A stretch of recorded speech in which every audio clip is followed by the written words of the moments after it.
Isang magandang araw po muli sa inyong lahat, mga minamahal kong mga kapatid sa Panginoon. Ito po ang inyong lingkod, si Pastor Ruel Camya po, mula po dito sa Winnipeg, Manitoba, Canada, para po sa ating pag-aaral ng salita ng Diyos ngayong umaga. Welcome po sa Tinig ng Pag-asa. Mga mahal na mga kapatid, araw po ng Biyernes, nanawa kayo ng pamamahayag na ito na kayo po ay nasa mabuting kalagayan. Ang ating pong pag-aaral ngayong araw, pinamagatan pong Let Us Build a Wall. Ayan. So, huwag niyo pong ipagkamali na ang pader na sinasabi kong ating itatayo ay ang pader na sa kapwa, yung pader para sa ating kapwa-tao. We always hear yung kasabihan na let us build bridges and not walls. Hindi po ba? Ang kasabihan na dapat daw ay gumagawa tayo ng mga tulay na magduduktong at huwag pader na maghihiwalay. So, hindi po yun ang topic. So, hindi po yun ang konteksto ng ating pag-aaral. Ang ating konteksto ng pag-aaral ay tungkol sa buhay ng bansang Israel noong mga panahon na sila ay nasa terrible condition. The people of Judah and the city of Jerusalem were in a terrible situation over 150 years earlier. Si Nebuchadnezzar at yung buong army ng Babylon ay in-invade ang Israel at dinala silang bihag ng mahabang panahon. So the Jews desperately needed someone na merong kakayahan na tulungan sila na i-restore ang Jerusalem sa kanyang former glory. Noong nagbalikan na po sila mula sa pagkabihag, ay nangangailangan sila ng somebody who will step up and help build not only the glory of the former days of Jerusalem, kung hindi lang spiritual, kung hindi lahat ng bagay, pati na po yung politika, pati na po yung mga material na bagay sa bansang Israel. So they needed someone who was different. They needed someone who has been captured by God, was set on fire by God, and by His Spirit, and driven para sa isang malaking proyekto. Kailangan nila ng isang visionary leader na merong pananaw para sa kinabukasan na babago doon sa kanilang sitwasyon. And God had such a man. Hindi nagkukulang ang Diyos ng tao na ibibigay sa bawat panahon para maging gabay ng kanyang sariling bayan. At dito po sa ating pag-aaral, ang taong ito ay walang iba kundi si Nehemiah. And he was being prepared by God as a vessel to be used in a great way to build the city of Jerusalem. So atin po itong pag-aaralan. We need people like Nehemiah, and we can become a people like him na pwedeng gamitin ng Panginoon sa pagtatayo ng mga bagay na nagiba ng kaaway. Pwede tayong mga instrument ng Diyos sa pag-build up ng mga bagay na wasak. Amen? So atin pong tingnan ang mga bagay na ito. Puntahan muna natin ang mga talata. Nehemiah 1:1-11. The words of Nehemiah, son of Hakaliah, in the month of Kislev, in the 20th year, while I was in the citadel of Susa, Hanani, one of my brothers, came from Judah with some other men, and I questioned them about the Jewish remnant that had survived the exile, and also about Jerusalem. They said to me, those who survived the exile and are back in the province are in great trouble and disgrace. The wall of Jerusalem is broken down, and its gates have been burned with fire. When I heard these things, I sat down and wept. For some days I mourned and fasted and prayed before the God of heaven. Then I said, Lord, the God of heaven, the great and awesome God who keeps His covenant of love with those who love Him and keep His covenants, let your ear be attentive and your eyes open to hear the prayer your servant is praying before you day and night, for your servants, the people of Israel. I confess the sins we Israelites, including myself and my father's family have committed against you. We have acted very wickedly toward you. We have not obeyed the commands, decrees, and laws you gave your servant Moses. Remember the instruction you gave your servant Moses, saying, if you are unfaithful, I will scatter you among the nations. But if you return to me and obey my commands, then even if you exiled people are at the farthest horizon, I will gather them from there and bring them to the place I have chosen as a dwelling for my name. They are your servants and your people, whom you redeemed by your great strength and your mighty hand. Lord, let your ear be attentive to the prayer of this your servant, and to the prayer of your servants who delight in revering your name. Give your servant success today by granting him favor in the presence of this man. I was cupbearer to the king. Pagpalain naman ng Panginoon ang pagkabasang ito at pagkadinig ng kanyang banal na salita na sa araw na ito ay ating pagbubulay-bulayan. Atin pong obserbahan ang buhay ng lalaking ito na ginamit ng Diyos sa pagtatayo ng pader ng Jerusalem. Ang kanyang pangalan ay si Nehemiah. Sino nga po ba si Nehemiah? Let us explore his life. So let us look at the life of Nehemiah. Bago dumating ang balita na ang bansang Jerusalem ay nagsisimula na uling mabuo. In fact, pinangunahan na ito ni Ezra. Noong mga panahon na yon, ang known prophets ay si Ezra. At noong mga panahon na yon, si Ezra ay nagkukumbinsi na sa mga tao na patuloy na magtiwala sa Diyos, patuloy na umasa sa Panginoon sa kanilang pananampalataya, at ito yung ginagampanan. Ezra served as a spiritual leader of Jerusalem or of Israel during that time. Pero makikita po natin dito, hindi palibasa, merong spiritual leader, yun na ring spiritual leader ang magsaserve sa political affair ng tao. Kaya po makikita natin talagang hindi dapat nakiki-involve. Ito po, in all honesty, as far as my opinion is concerned, meron talagang tinawag para lang sa politika at meron lang tinawag talaga para lang sa ministeryo ng paglilingkod espiritual. Kaya yung mga pastor, katulad niyang sina Eddie Villanueva,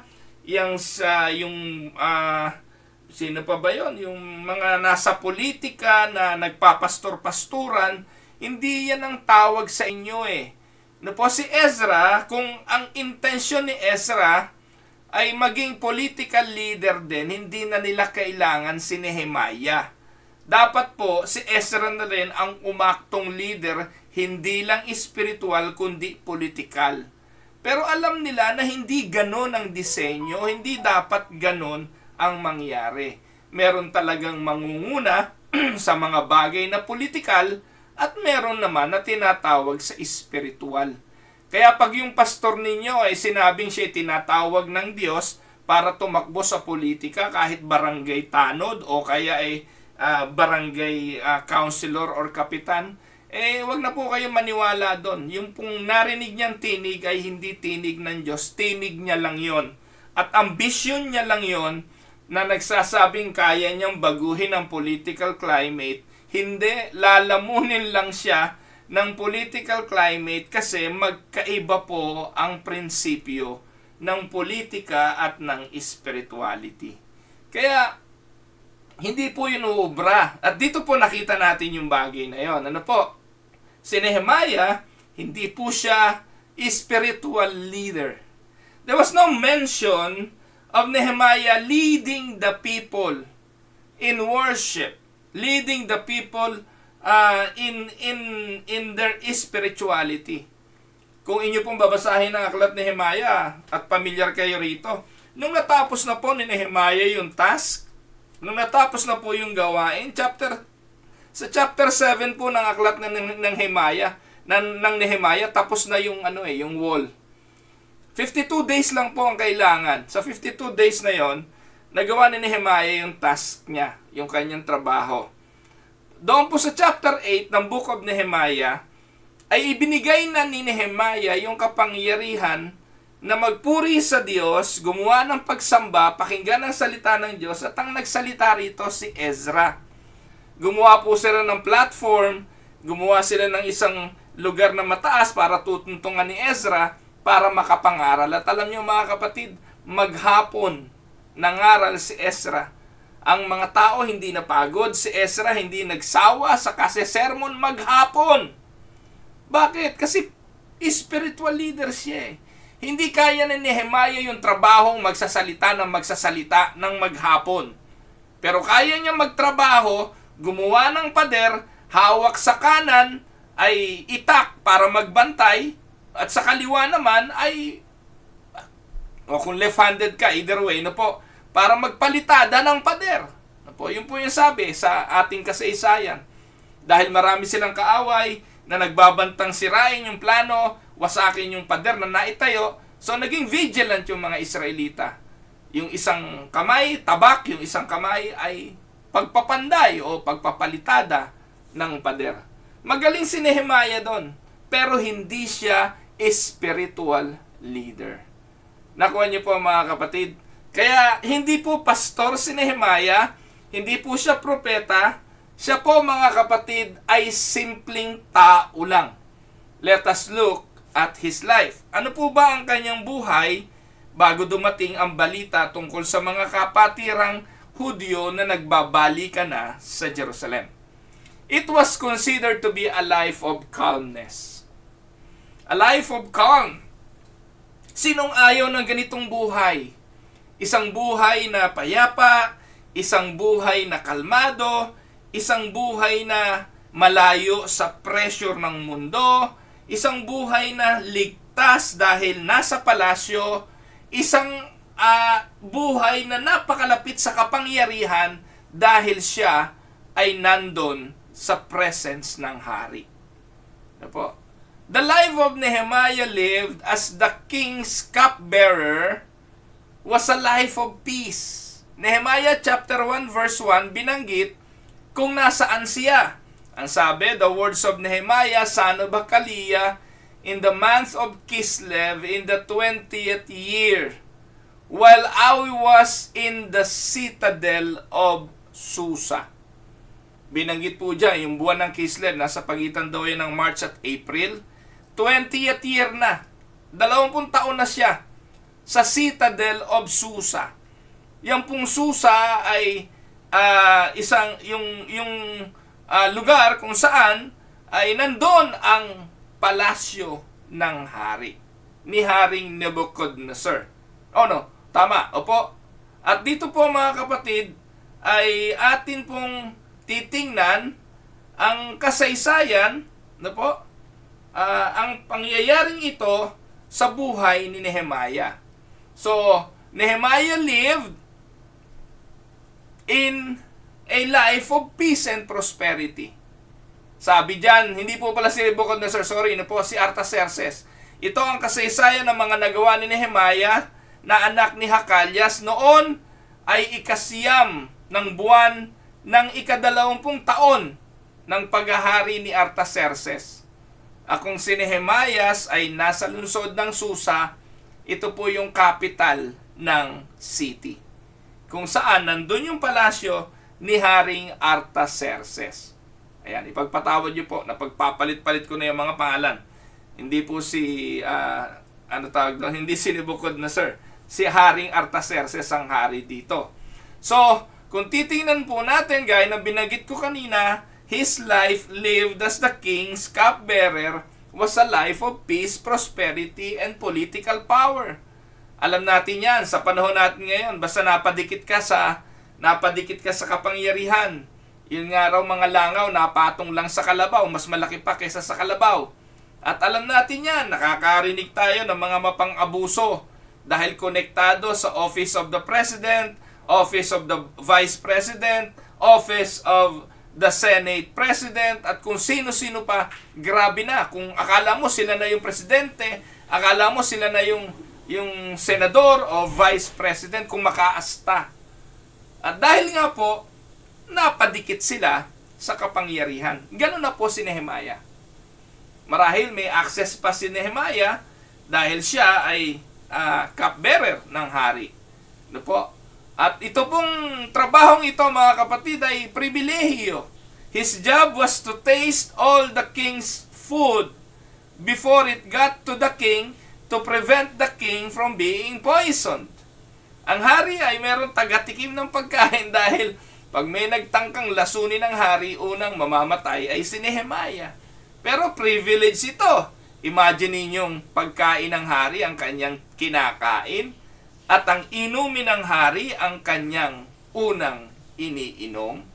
So, he would have been one of the most trusted men in the kingdom.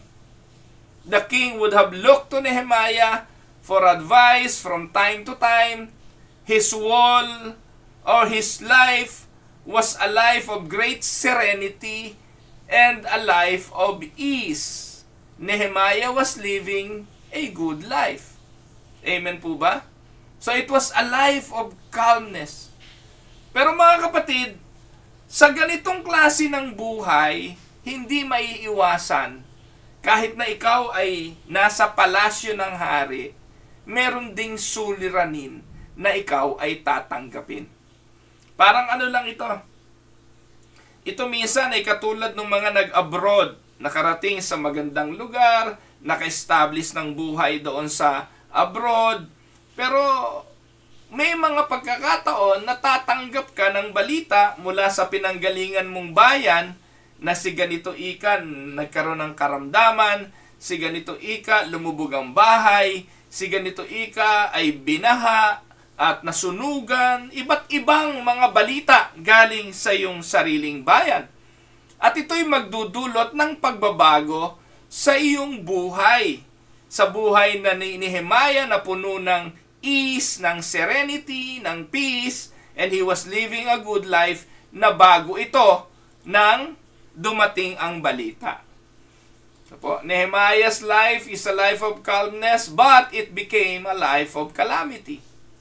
The peace and serenity was shattered by what? By a visit. Ang sabi po ng verse 2 to 3, Hanani, one of my brothers, came from Judah with some other men, and I questioned them about the Jewish remnant that had survived the exile and also about Jerusalem. They said to me, those who survived the exile and are back in the province are in great trouble and disgrace. The wall of Jerusalem is broken down, and its gates have been burned with fire. So yung peace and serenity, yung calmness was shattered by this visit. Hanani brought news that the people of Israel were being afflicted by their enemies and that the city of Jerusalem was completely devastated. Katulad ng Israel noon at ang Israel ngayon sa present time, laging may banta po sila ng digmaan. Any moment, magliliparan ng mga rocket papunta sa Jerusalem, at kung walang, tinatawag doon, yung dome, no po, na may mga missile na pinalilipad ang Israel para salubungin ang mga missiles na ito ng kaaway, wala silang proteksyon. Ngayon, ang pader ay hindi na literal na pader lang, para lang maging panangga at tagapagtanggol sa Israel, kundi yung tinatawag na Iron Dome. Yung Iron Dome na yun ay invisible dome na kapag lumipad ang mga missile ng kaaway bago dumating sa lupa, sinasalubong na yun ang kanilang mga missiles. So, wala po silang ganong technology noon, wala po silang ganong kapangyarihan ipagtanggol ang kanilang bayan, at ang tanging hiling lang nila ay magkaroon ng pader. At ito ang balita na dumating kay Nehemiah. Sabi nga, life is just what Nehemiah experienced. It can be for a moment a life of being perfect. Life can be perfect 1 minute, and then it can fall to all pieces the next. It can be a life of calm, and then a life of calamity in a seconds. Hindi po ba? Ganyan naman ang buhay eh. Minsan, payapang-payapa ka, okay ka, maayos ang lahat, and then all of a sudden, in a click of a finger, biglang-biglang magiging kalamidad. So, naranasan po yan ni Nehemiah. And then, ito pong life of calmness at life of calamities, anong sabi? Ay humantong sa life full of compassion. Maganda, ano po? Kasi, pag dumarating ang calamity sa buhay ng tao, dalawa nagiging respond ng tao. Huwag pansinin, deadmahin, o kahabagan, o tulungan. Ayan, so ganyan po ang nangyari. Pwede naman sabihin ni Nehemiah, nako, kayo-kayo na lang dyan, kayang-kaya nyo yan. Pwede naman sabihin ni Nehemiah na, huwag nyo na akong abalahin, okay na ako dito, ano ba naman ang magagawa ko para tulungan kayo? Kami nga walang-wala din. So, yun po yung mga madalas na naririnig natin. No po? So, ito po yung naging transition ng buhay ni Nehemiah from a life of calm to a life of calamity and then to a life of full compassion. When Nehemiah hears this awful news, ano nangyari? Sabi po sa verse 4, "When I heard these things, I sat down and wept. For some days I mourned and fasted and prayed before the God of heaven." So, nang narinig ito ni Nehemiah, his heart breaks and he enters a time of fasting, a time of weeping and prayer before the Lord. So, instead of being happy in his position, his life is shattered or was shattered and he brought to his knees. Ito po ang nangyari. Transition from a life of ease, peace, calmness. Pagdating ng balita, may dalang balitang kalamidad at pagkatapos nagdulot ito ng kalungkutan sa kanyang buhay. For Nehemiah, the innocent question he asked in verse 2 ang naging pivotal moment in his life. Ano ba sinasabi ron sa verse 2 and 3? Sabi po, nang dumating ang kapatid kong si Hanani, kasama ang isang pangkat ng mga lalaki mula sa Huda. Ito po yung pivotal point. Kinumusta ko sila tungkol sa Jerusalem. At sa mga Hudyong nagbalik sa Huda mula sa pagkabihag sa Babylonia. That was the question eh. So, hindi po binanggit kung ano yung question. Ang sabi, kinumusta ko lang sila. Paano po ba yung nangungumusta? Hindi po ba pag nangungumusta, sasabihin, ano nang kalagayan ni ganito, ni ganon? Kumusta naman si ganito, yung ganyan? So, that is how we usually ask people for information para hanapin kung anong nangyari na sa kanila. Pero alam niyo po, pivotal ito kasi yung sagot na tinanggap ni Nehemiah ang nagdulot sa kanya ng matinding kalungkutan. Sabi po, the very fact that he cared about the people of Israel enough to even ask the question is evidence that God was already working in his heart. But when he hears the response, it brings him to his knees before the Lord. Makikita niyo po mga kapatid, God wanted to restore Jerusalem, but God needed a man, somebody to bring that to pass. Pwede naman na isang click lang ng kamay ng Diyos, may pader dun eh. Pero alam niyo sa kasaysayan, kailangan ng Diyos, ng taong gagawa nito, doon niya pinadadaan ang kanyang habag, doon niya pinadadaan ang kanyang kapangyarihan, doon niya pinakikilos ang kanyang pagliligtas. Sa panahon ng Israelita, sa Ehipto, si Moses. Sa panahon ng mga Moabita, sa mga Moabites, si Gideon. No po? Sa pamamagitan ng mga Filisteo, si Samson.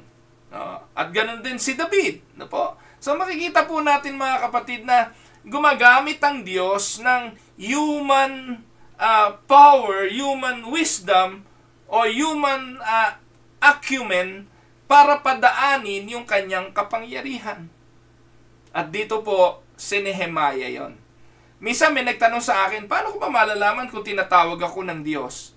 Paano ko ba malalaman kung yung gawain ay ako ang iniasay ng Diyos para gawin ang bagay na yon? Ang sagot ko po, makikita mo ang pangangailangan.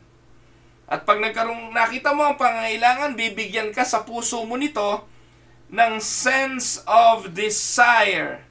Yung tinatawag na compassion doon sa mga naapektuhan nito at kikilusin nito ang iyong puso at ang iyong mga kamay para dumamay at tumugon. That is how you will know if you are called to the task. Ngayon, pag hindi ka naman tinatawag, wala lang, deadma lang. Hindi ikaw yun. Hindi ikaw ang tutugon. Kasi ang panawagan ng pagtulong, laging ganyan eh. Ang panawagan ng generosity, laging ganyan eh. Ang panawagan para magbigay, laging ganyan. It was given to all. Pero hindi lahat doon tutugon. Ang tutugon doon, yung makakakita sa kanilang puso na sila ay magiging kagamit-gamit.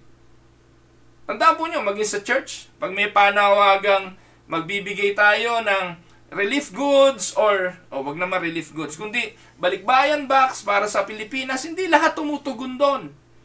Sino lang ang tumutugon? Yung mga natawag, nakakita ng needs, at sila yung mga na-convict at nagkaroon ng compassion sa mga pagdadalan ng tulong na ito. Panawagan tungkol sa calamity, may bagyo sa Pilipinas, merong baha, merong tinamaan ng lindol. Ang panawagan is for all, pero hindi lahat tutugon. Ang tutugon lang doon ay yung nakita nila sa kanilang sarili na sila'y tinawag. Kapag nakita nila ang needs, nagkaroon sila ng sense of calamity sa kanilang puso at sila ay bibigyan ng compassion to address the need. Katulad ni Nehemiah. So, tandaan po ninyo mga kapatid, when God stirs up your nest, that is His call for you to become involved with Him in what He is about to do. But then again, ang sabi ko nga, people respond in different ways. Sa Biblia, ang dami po na tinawag, iba-ibang sagot. Si Isaiah 6:8, ang sabi po, narinig ko ang tinig ni Yahweh na nagsasabi, sino ang aking ipadadala? Sino ang magpapahayag para sa atin? Sumagot ako, narito ako ang iyong sugo. Immediate. Nang narinig ni Isaiah ang tinig ng Diyos, sino ang isusugo? Siya na nagpresenta. Ako ang isugo mo. Kabaliktara naman ito ni Jonah. Jonas 1:1-3. Ang aklat na ito'y naglalaman ng mensahe ni Yahweh sa pamamagitan ni Jonas na anak ni Amittai. Isang araw, sinabi sa kanya ni Yahweh, pumunta ka sa Ninive na isang malaking lunsod at sabihin mo sa mga taga roon na umabot na sa aking kaalaman ang kanilang kasalanan. Sa halip na sumunod, ipinasya ni Jonas na takasan si Yahweh. Nagtungo siya sa Hopa at doon ay nakatagpo ng isang barkong patungong Tarsis. Pagkatapos na magbayad ng pamasahe, sumakay siya sa barko upang maglakbay, kasama ng iba pang pasahero patungong Tarsis. Sa ganitong paraan, ay nakala niyang makakatakas siya kay Yahweh. So, these two men in the Bible acted differently, responded differently sa tawag ng Diyos. Yung isa, pagtawag, ang sabi, here I am, send me. And yung namang isa, sa halip na sumunod, sa kabilang banda, sa kabilang dako, pumunta ng pagtakas sa ating Diyos. So, lagi ko pong sinasabi, kapag ikaw ay tinawag sa ministeryo, you will see the need, and God will give you the desire in your heart to address the need, and God will support you in doing what you needed to do to address the need. Amen? So, meron pa ho. Tingnan natin pa si Moses. Si Moses, mga kapatid, ay isa pa ring halimbawa ng tinawag ng Diyos. Pero nung tinawag siya, katakot-takot na excuses. I am not adequate for the task. Who I am, Moses asked. I don't know enough. If I go to the Israelite and say to them, the God of your fathers has sent me to you, they ask me, what is your name? What should I tell them? People won't take me seriously. Pagtatawanan lang nila ako, hindi ako magaling magsalita. Tapos, I am not good in words. Yun nga po. Tapos, I am not willing. So, those are the words of Moses. Ba't ba lumipat agad? So, yun ang kanyang mga excuses. So, iba-iba eh. But just remember mga kapatid, God knows how to get your attention. Alam ng Diyos paano kukunin ang attention mo. Kung kailangan kang ipalunok sa isda at iluwa ka sa kanyang lugar ng pagdadalan, ganun ang gagawin ng Diyos. When He stirs up your nest and places a burden on your heart, do not hesitate but go with Him into whatever He calls you to do. He has a great plan and nothing is greater than being allowed to be part of that plan. Amen? So, habang tumatanda po ang lingkod ng Diyos, nare-realize niya at nauunawaan niya ang mga bagay na ito. Kaya, kapag matagal ka na sa ministeryo, mahaba na ipinaglingkod mo, dapat ngayon na-realize mo na kung ano ka, kung anong direksyon, kung anong gustong ipagawa sa iyo ng Panginoon. At paniwalaan mo kapatid, kapwa ako manggagawa, ang pagsunod sa Panginoon, bagamat mahirap, bagamat hindi madali, may mga sakripisyo at malaking responsibilidad, rewarding din naman. Amen? So, atin pong patuloy na tingnan, puntahan natin yung verses 4 to 11, anong unang ginawa ni Nehemiah nang narinig niya ang bagay na ito at sa puso niya ay nilagyan ito ng Diyos ng pagtugon at nilagyan ng Diyos ang kanyang puso ng desire na dumamay at makisa sa gawaing ito. Sabi po, ang ginawa ni Nehemiah, idinulog niya muna ito sa Panginoon. Nehemiah brought the matter to the Lord in prayer. And as Nehemiah goes before the Lord in prayer, dito po nagbigay siya ng example sa atin. He sets the example for other people who would be minister, who would be willing to obey the Lord and His command. Nehemiah teaches us how to become a man of God in the aspect of his prayer life. So tingnan po natin, ano bang laman ng mga dalangin ni Nehemiah at atin itong pag-aralan at tayo po'y tiyak na makapupulot ng mga mabuting aral dito. Sabi po, yung unang dalangin ni Nehemiah ay puno ng pagpupuri. Diba, kaparehas din ang panalangin itinuro ng Panginoong Hesus diyan? Ano po, simulan natin ang panalangin by hallowing the name of God. Our Father who art in heaven, that is the object of our praying. That is where we should address our prayer to the Father. And then, hallowed be thy name. That is praising.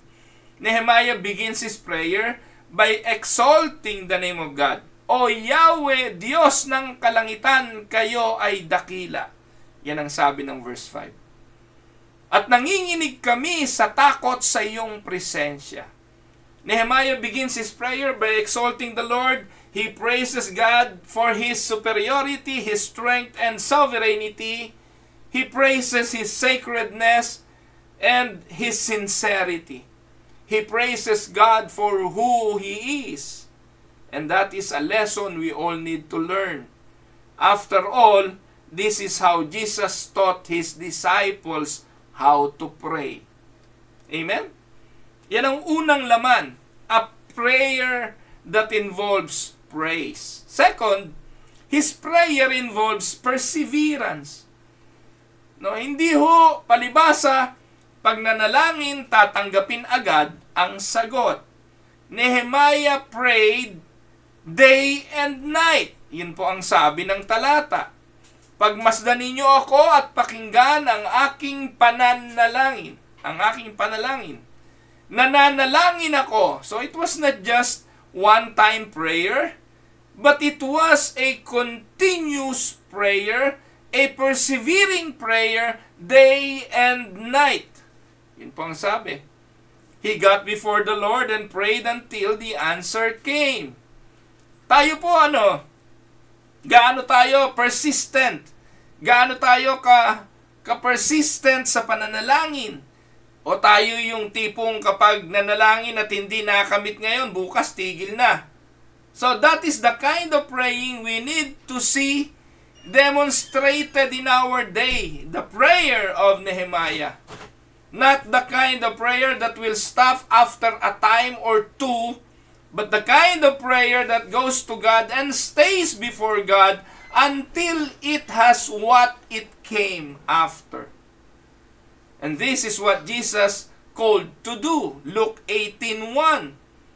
Di po ba tinuruan tayo roon na manalangin tayo ng katulad ng panalangin noong nung publikano, Huwag yung kagaya ng panalangin ng Pariseyo. Prayer that is born out of a genuine burden cannot be satisfied until it is answered. Yun daw po yung panalangin mula doon sa burden, genuine burden. Hindi titigil hanggat hindi nakakamit ang sagot. If we can pray for something once or twice and then forget all about it, we should ask ourselves whether or not we were truly praying for a burdened heart. Kasi po, yung praying from a burdened heart, hindi yan titigil. Hindi yan magsasawa. Lagi at patuloy na ilalapit sa Panginoon ang mga bagay na ito. So, his prayer involves praise. His prayer involves perseverance. At pangatlo, his prayer involves penitence. Yung kanyang panalangin ay puno ng dalangin ng paghingi ng tawad. Nehemiah 6:1-7, pagmasdan ninyo ako at pakinggan ang aking panalangin. Nananalangin ako araw at gabi para sa bayang Israel na inyong lingkod. Ito po yung bahagi na mahalaga rito. Inaamin ko pong nagkasala kami sa inyo, ako at ang aking mga ninuno. Hindi po sinabi ni Nehemiah, nagkasala ang iyong bayan. Nagkasala ang aking lahi. Hindi. Kasama po siya sa humihingi ng tawad at umaamin ng pagkakasala. At inisa-isa niya to sa Panginoon. Alam ni Nehemiah kung anong kasalanan niya, kung anong kasalanan ng kanyang bayan, anong kasalanan ng kanyang ninuno. At ang sabi niya, napakabigat nito.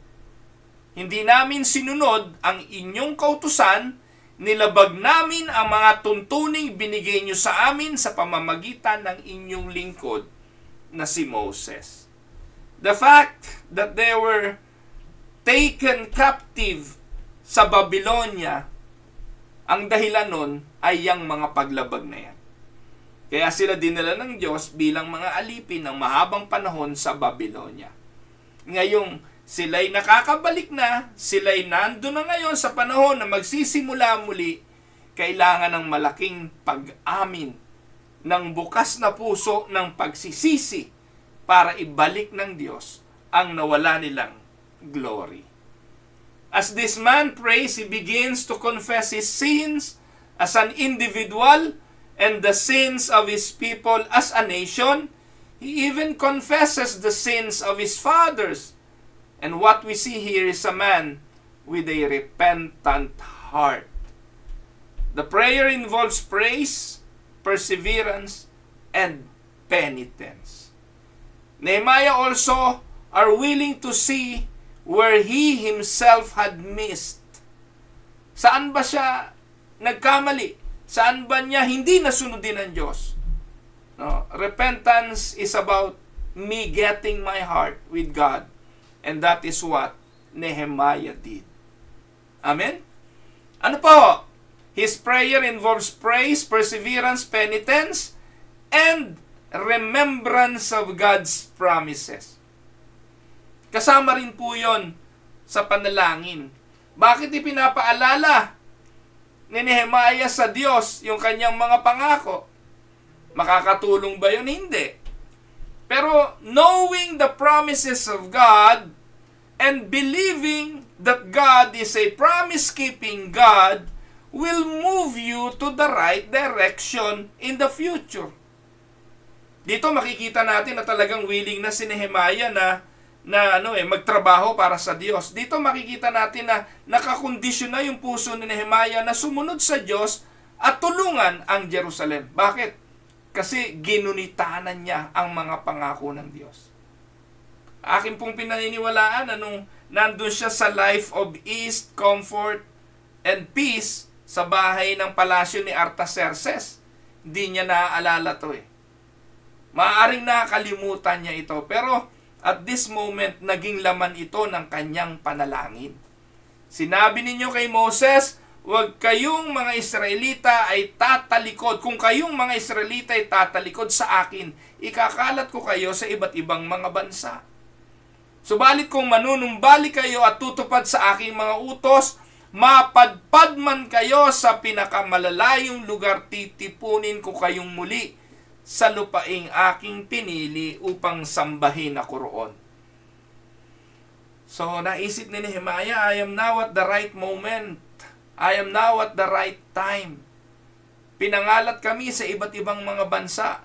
Kaya nga ako nakarating dito sa palasyo ng hari because of persecution. Dahil sa katigasan ng ulo namin, kaya kami kumalat.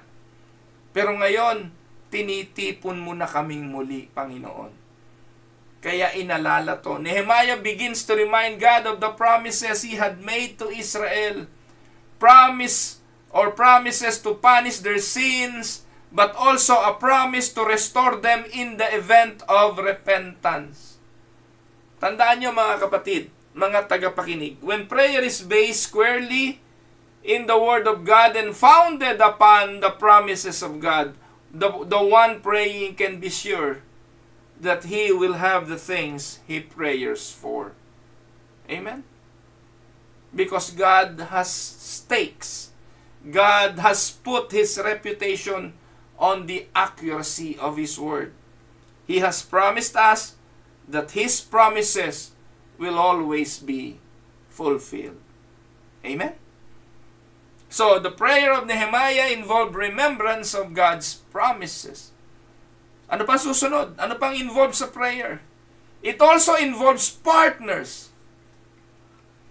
Pag ikaw tinawag ng Diyos, alam ni Nehemiah na yung task hindi madali. Na hindi uubra na siya lang ang gagawa. Kailangan niya ng mga partners dito. Kaya kung titingnan natin ang kanyang panalangin, O Panginoon, pakinggan ninyo ang panalangin ko at ng iba pang lingkod ninyo. So, he considered now himself part of the service. But he is not the only one who will serve God. Meron pang ibang maglilingkod sa Diyos. As Nehemiah pray, he reminds God that he is not the only one involved in this prayer. He is not the only one involved in the task. He might have been the one destined to be the star or the leader of the show, but he knew that he was part of a team. An effort to build walls needs teamwork. And let me encourage you to get as many people as involved in praying. Because as many people pray, many people will put their hands to the task. Kaya ito yung number one na no sa isang pastor. Hindi kailanman pastor na ikaw lahat. Hindi ka magtatagumpay sa ministeryo pag hindi ka nag-develop ng katuwang. Pati ba naman yung gawaing political, iyo? No, kay Ezra yon. Pinagkatiwala yun ni Nehemiah kay Ezra. Pero sa mga gawain sa loob ng simbahan, humingi siya ng katulong. Di naman pwede ako na ang supervisor, ako pa ang labor. Di naman pwedeng ako na yung karpintero, ako pa rin ang mason.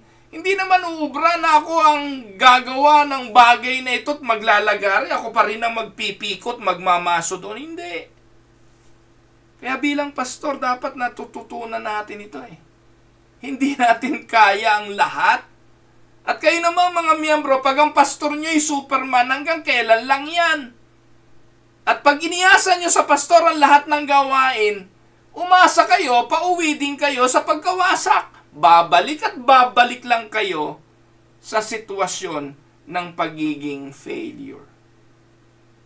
Amen mga kapatid.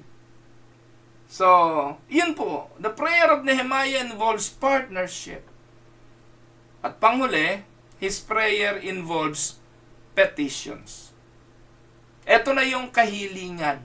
No po? Sa dulong bahagi lang yung petisyon. Ano sabi? Panginoon, pakinggan ninyo ang panalangin ko at ng iba pang lingkod ninyo na nagnanais magparangal sa inyo. Pagtagumpayin po ninyo ako ngayon. Ayun. So that is what he is asking. He was asking. He wants success sa kanyang gagawin. Tapos dinagdag pa niya, loobin po ninyong kahabagan ako ng hari. So, in-employ din ni Nehemiah ang tulong ng palasyo ng hari. Bagamat yung haring ito, si Artaxerxes, ay paganong hari, siya ay hindi kumikilala kay Yahweh na Diyos ng Israel. Amen? Yan po ang laman ng panalangin ni Nehemiah. Now, puntahan natin ang sumunod na nangyari. Pagkatapos ng panalangin, Nehemiah accepted the call. Kung titingnan naman natin, yung kanyang pananalangin palatandaang tanggap na niya yung call Tanggap na niya yung panawagan para tumulong, hindi po ba? So the final statement sa verse 11 indicate that he felt the weight of the assignment. Yung huling word doon sa verse 11 na kahabaganawa ko ng hari ay isang palatandaang hindi madali. Natasa na o na-weigh na ni Nehemiah kung anong gagawin at paano gagawin, gaano kahirap ang gagawin, paano siya pupunta sa Jerusalem, anong mga kailangang gamit, ano ang mga dapat isakatuparan at paano niya yun kukunin. Saan galing ang resources? He knew that who he was and where he was at the moment was no accident. So mga kapatid, anong itinuturo nito? When Nehemiah accepted the call, naniniwala siya that the call, sabi po dyan, O Panginoon, pakinggan ninyo, pagtagumpayin po ninyo ako ngayon. So he believed that the position is no accident. Where you are is not an accident. Tinawag ka ng Diyos kasi nasa posisyon ka na kailangan ka sa gawain ng Panginoon. Kaya regardless of your position in life, whether at church, at work, at school, at home, etc., you need to know that it is no accident that God has placed you where you are today. God has placed you there for a purpose. Amen? And tandaan po ninyo, there are no accidents or coincidence with God. Pangalawa, prosperity is no accident. The resources you have been given are not yours by luck. They have been given to you by the providence of God to be used for His glory. In fact, mga kapatid, kahit nga hindi Kristiyano, kahit nga hindi Israelita, kahit nga paganong hari, pwedeng gamitin ng Diyos na pagmumulan ng pangangailangan tutugon sa kanyang bayan. Pero mga kapatid, tandaan ninyo, hindi naman dapat mamalimos sa mga hindi mananampalataya para kuhanin ang pera nito gamitin sa ministeryo katulad ng ginagawa niyang mga fourth watch.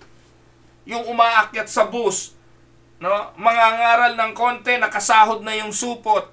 Pupunta sa mga palengke, may supot. At yun po ipapadala lahat kay Feriol. Sinong yumayaman? Katulad din yan ni Kibuloy, nagbebenta yung mga miyembro ng Suma, ng Kalamay. Ibibigay lahat kay Kibuloy. Pupunta rito sa Canada, manghihingi sa mga Walmart, manghihingi sa mga superstore, gagamitin yung Children's Joy Foundation para manghingi. Pinangangalakal yung pangangailangan ng kanilang simbahan para manghingi.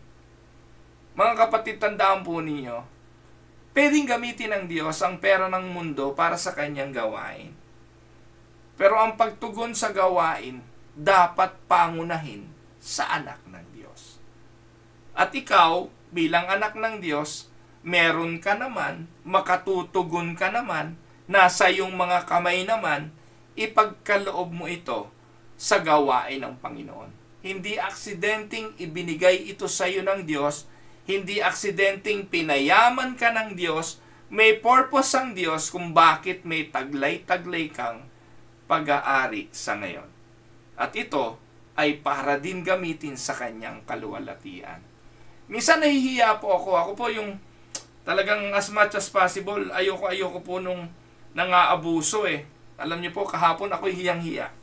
Anyway. Every time kasi napupunta po ako sa Aristocrat Restaurant hindi po ako talaga, si Brother Dong, parang, sa bagay, parang kapatid ko naman yun, po. Pero every time napupunta po ako, hindi ako nalabas doon nang hindi mala ako, Pastor, anong gusto mo? Anong gusto nyo? Anong gusto nyo iuwi? Nako, talaga ho minsan. Ako po sa loob ko, nabibigatan po ako mga kapatid ng parang laging nang-aabuso. Pero tinitingnan ko na lang din yung idea na kaya naman nagagawa yun ng mga kapatid ko, ng mga tumutulong sa amin, yung nagbibigay sa simbahan, kasi binigyan sila ng Diyos ng resources na maaaring sa puso nila, alam nila at tinuruan sila ng Diyos na ang mga resources na ito hindi lang para sa kanila, kundi para sa iba. At nakikita ko naman po yun. Yung iba ay hindi lang naman ako ang dinadamayan, hindi lang naman sa iba, kundi para sa lahat. At ganun din po yung mga kapatiran sa Winnipeg Unida. Ang Winnipeg Unida ay hindi madamot na simbahan. Alam niyo po, alam naman yan, maging ng aming chairman na si Pastor Ruben Del Rosario sa Unida Christian Church of Canada. The biggest contributors ay ang Winnipeg Unida. Ang Winnipeg Unida ang nagpasimula. Ang Winnipeg Unida ang patuloy na dumadamay. Ang Winnipeg Unida ang pinakamalaking tagapagbigay ng pondo sa mga gawain ng misyon. Hindi lang dito sa Canada, nakakaabot pa nga maging sa Pilipinas. At kasi alam ng mga miyembro dito sa Winnipeg na kaya sila mayroon ay hindi lang para sa kanila, kundi para sa gawain ng Panginoon. Prosperity is no accident. It has a purpose. And the purpose is for the glory of God. Find out what He would have you to do with what you have. That is the challenge. If you have something to do, find out what God wants you to do with that. Amen? And take note that even power is no accident. Maging ang kapangyarihan, if you are in a place of influence, social media influencer ka, nakaka-influence ka ng pagpapakinis ng balat, nakaka-influence ka ng pagpapaganda, pagme-makeup, nakaka-influence ka ng pagbili at pagbebenta ng mga produkto, pero nakaka-influence ka ba tungkol naman sa Diyos? Why don't you use your influence to call people to repentance, to gather people to your church, invite them? Yon, hindi ka po nilagay ng Diyos sa kapangyarihang yan kung hindi para sa kanyang kaluwalhatian. Kaya kayo po na mga nasa trabaho, manager ka, invite mo yung mga tao mo sa church. Supervisor ka, invite mo yung mga tao mo sa church. Leadhan ka, invite mo yung mga kasamahan mo sa church. Or kung wala ka mang power, invite mo yung kaibigan mo sa church. Hindi po aksidente ang iyong influence At kung nakaka-impluwensya ka sa pagbili ng produktong ibinebenta mo, impluwensyahan mo rin sila sa Diyos. At kung marinig nila ang salita ng Diyos at sila'y gigisingin ng Diyos sa kanilang pagkakatulog at patay na kalagayan, and may it be your church. May it be the church where you are part of ang mag-alaga at magpalago sa kanila sa buhay pananampalataya. Bakit yung mga kulto kasisipag? Hindi ba kayo nagtataka? Yung mga kulto, lagi silang may evangelistic campaign. May mga evangelistic event. Kulto yun. Yung mga naggagawa ng mga himalang wala namang himala, napakasisipag magpropaganda. Sa social media ngayon, halos puro kulto ang siyang namamayagpag. Kaya ako araw-araw nagpo-post ako para at least ma-aware kayo. Hindi po palibasan ng angaral ng Ebanghelyo at magandang pakinggan, mga totoo. Nakuha niyo po mga kapatid. Minsan gagaling si Ed Lapis, gaano kahusay si Ed Lapis? Gaano kahusay magsalita yan? Gaano kagaling magpayo yan? Pero sa likod niyan, kulto ang turo niyan. Ngayon, sila ma-influence. Sila ang mga ma-impluensya. Kaya nilagay ka ng Panginoon sa lugar mo, not an accident. You are placed on that place of power to influence. The influence you have been given in the lives of others is no accident also. God has given you the ear of other people for a purpose. Amen? Allow Him to use you where you are for His glory. Doon sa marketplace, sa workplace, ano man ang ginagawa mo, you can be an instrument of God. Accept the call. Katulad ni Nehemiah, let us accept the call. Amen?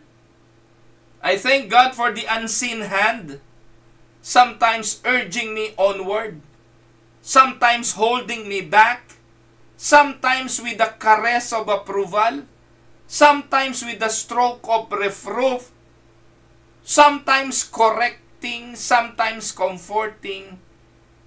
My times are always in His hands.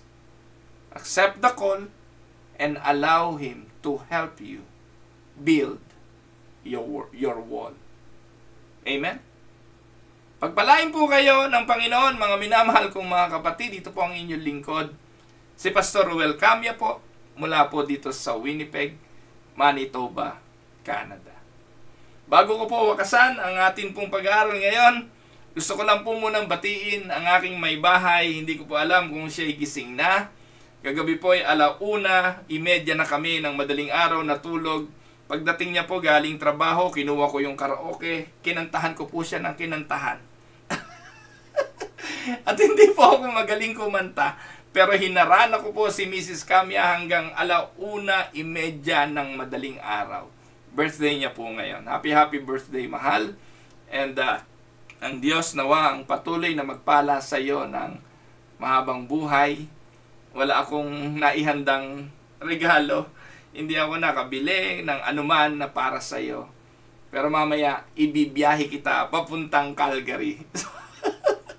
Hindi dahil birthday niya.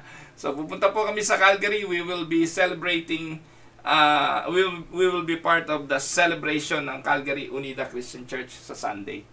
So ayun po, maligayang araw po sa inyo. Pagpalain po kayo ng Panginoon. At patuloy nawa na i-share ninyo kung pinagpala kayo ng mensaheng ito. Ibahagi po ninyo para sa iba.